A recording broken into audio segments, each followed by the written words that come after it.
E aí pessoal, beleza? Rodrigo Gomes aqui e hoje é dia de trocar uma ideia.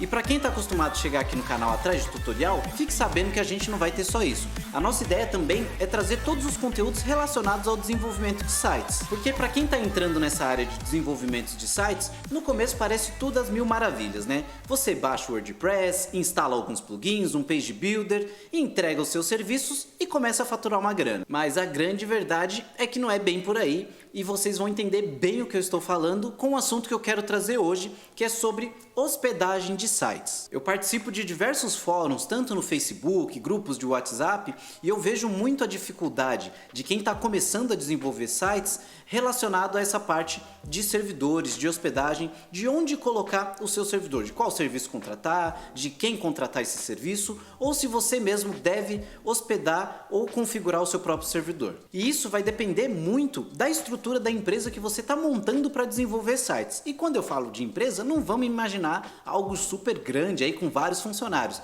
É a boa e velha empresa de uma pessoa só. A urgência, muitas vezes, né? A pessoa é o designer, é o desenvolvedor, trabalha no comercial, faz o faturamento, faz o financeiro, que é o mais comum que a gente tem no mercado, né? Todo mundo que está entrando nessa área hoje, muitas vezes já trabalha com alguma coisa e está vendo na oportunidade de desenvolver sites, de ganhar uma grana extra ou tornar uma nova profissão de fato. Porque querendo ou não, é uma área que paga bem. Se você tiver uma boa cartela de clientes, você vai conseguir faturar aí fácil de 5 a 10 mil reais por mês sem muita dor de cabeça. E quando eu digo sem muita dor de cabeça, se você souber exatamente o que está fazendo. E é aí que começa o grande caminho das pedras, exatamente o ponto que eu vejo que muita gente ainda bate cabeça, que é essa parte dos servidores. Aonde hospedar, como manter os backups, como ter uma segurança da estrutura dos sites que você tem dos seus clientes.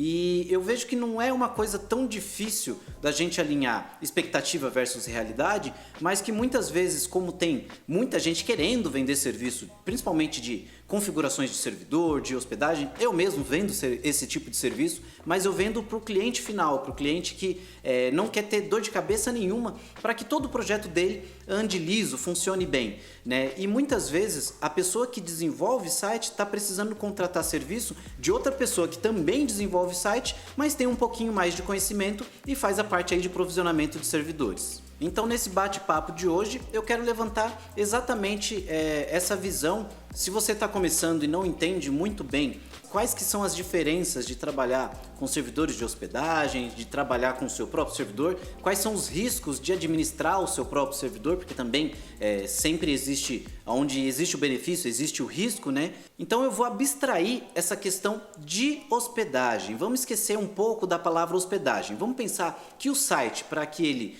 seja visível para outras pessoas, ele precisa estar executando em algum servidor. E esse servidor precisa estar conectado à internet e as pessoas que vão acessar o nosso site precisam encontrar o endereço desse servidor, que é aí onde entra o nosso registro de domínio. A gente registra um domínio para facilitar o usuário encontrar aonde está sendo executado o nosso site. E por trás desse simples servidor, a gente já tem várias tecnologias amarradas, que envolvem aí desde banco de dados, servidor web, interpretador de linguagem, DNS.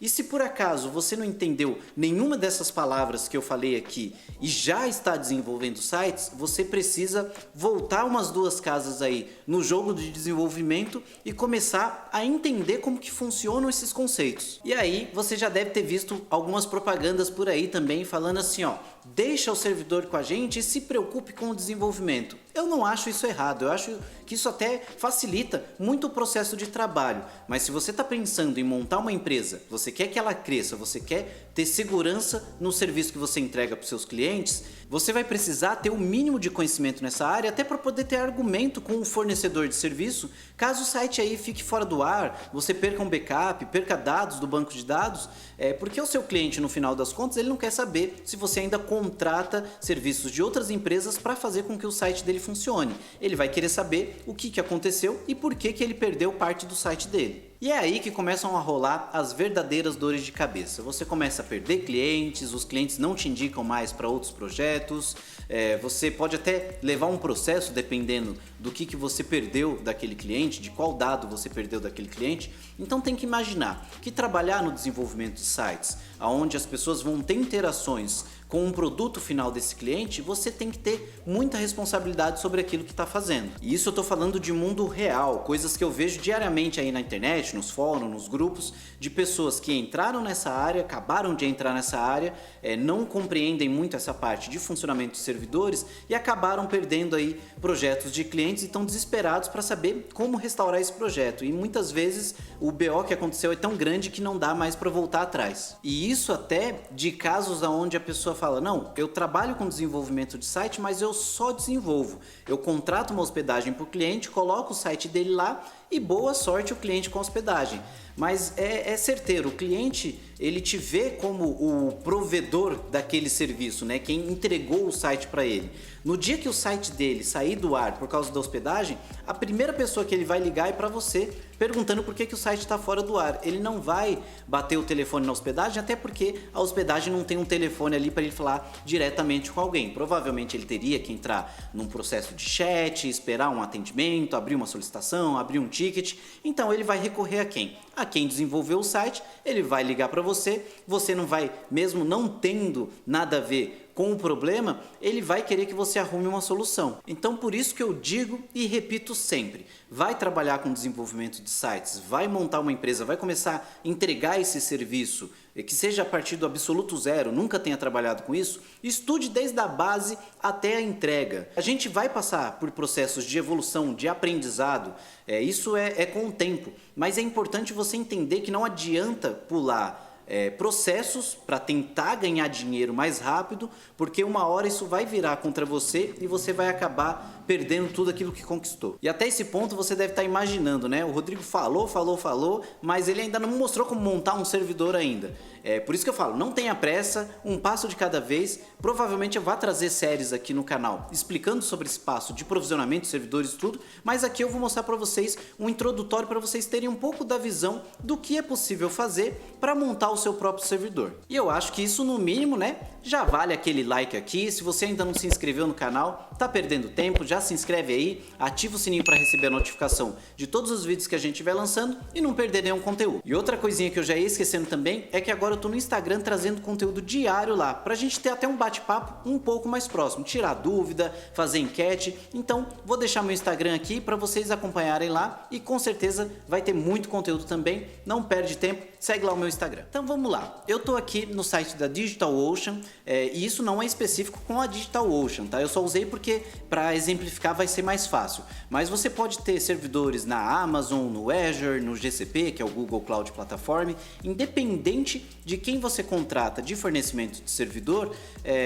o processo, o conhecimento que você tem que ter por trás dos panos ali é o mesmo. Então eu vou usar aqui como exemplo a parte de provisionamento da DigitalOcean só para a gente ver um pouco sobre os serviços. Eu vou falar dos serviços aqui de uma forma bem superficial, só para vocês terem um caminho aí até para começar a iniciar os seus estudos. E também qualquer coisa, mandem aqui nos comentários, se quiser conteúdo didático sobre isso, a gente cria uma série fazendo todo o processo ali de provisionamento, como subir o site, como configurar, para que vocês tenham pelo menos um direcionamento, assim podendo também já ter uma estrutura para atender o cliente de vocês. Então inicialmente você precisa saber que existem várias formas de executar, por exemplo, um site em WordPress. Você pode executar ele com o Nginx, você pode executar ele com o Apache, que é o famoso LAMP stack, né? Que a gente tem Apache, MySQL, PHP.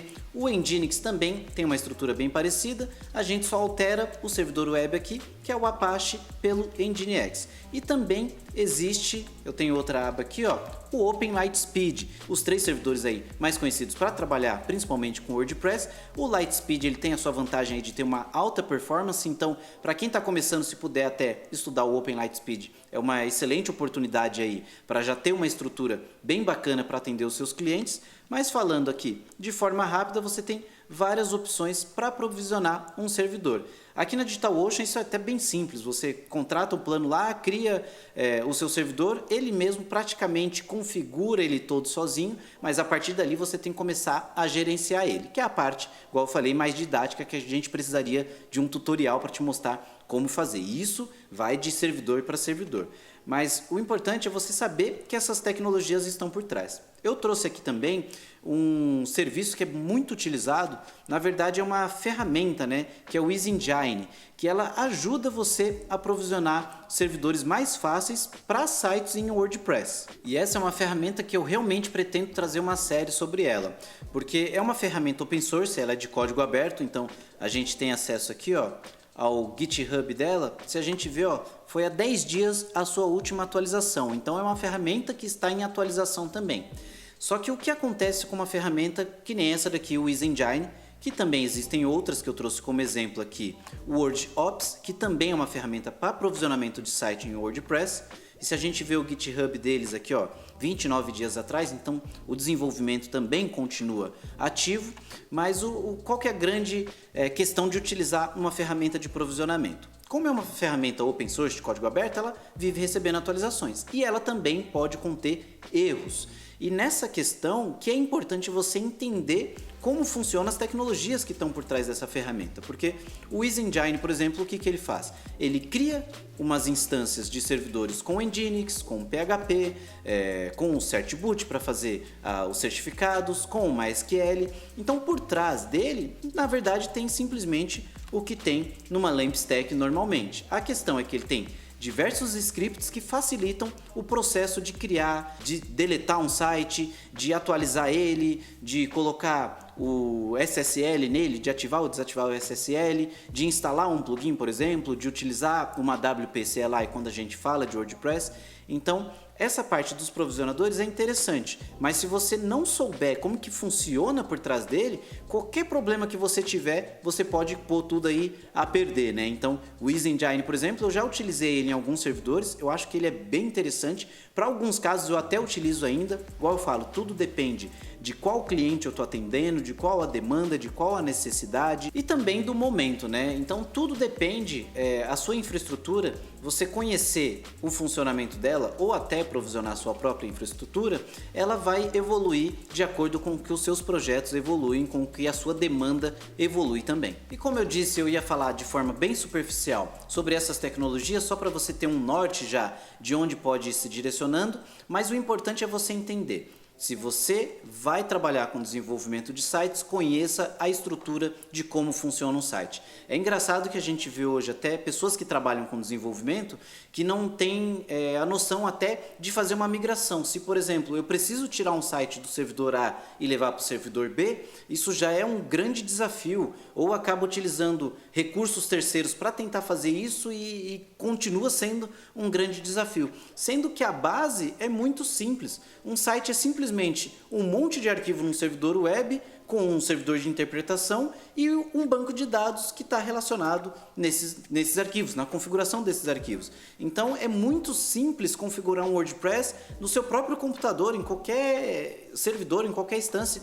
E isso parece às vezes um super mistério para quem já trabalha com desenvolvimento, mas não conhece essa base da utilização de servidores. E é isso aí, pessoal. O nosso bate-papo vai ficando por aqui e eu quero trazer mais conteúdo assim, e mandem aí nos comentários. Eu até vou levantar algumas enquetes sobre os próximos conteúdos que vocês querem que a gente traga aqui no canal, porque tem muita coisa para falar nesse mundo de sites, né? Então a gente pode falar sobre negócios, a gente pode falar sobre servidores, a gente pode falar sobre desenvolvimento básico, avançado, sobre page builders, sobre WordPress, sobre não utilizar o WordPress. Tem muita coisa mesmo. E eu quero dividir todo esse conhecimento aí com vocês e com certeza cada vez aprender mais um pouco também. E já sabe, né? Se tá curtindo o nosso conteúdo, dá aquele like, se inscreve no canal, ativa o sininho para receber as notificações e não perder nenhuma novidade.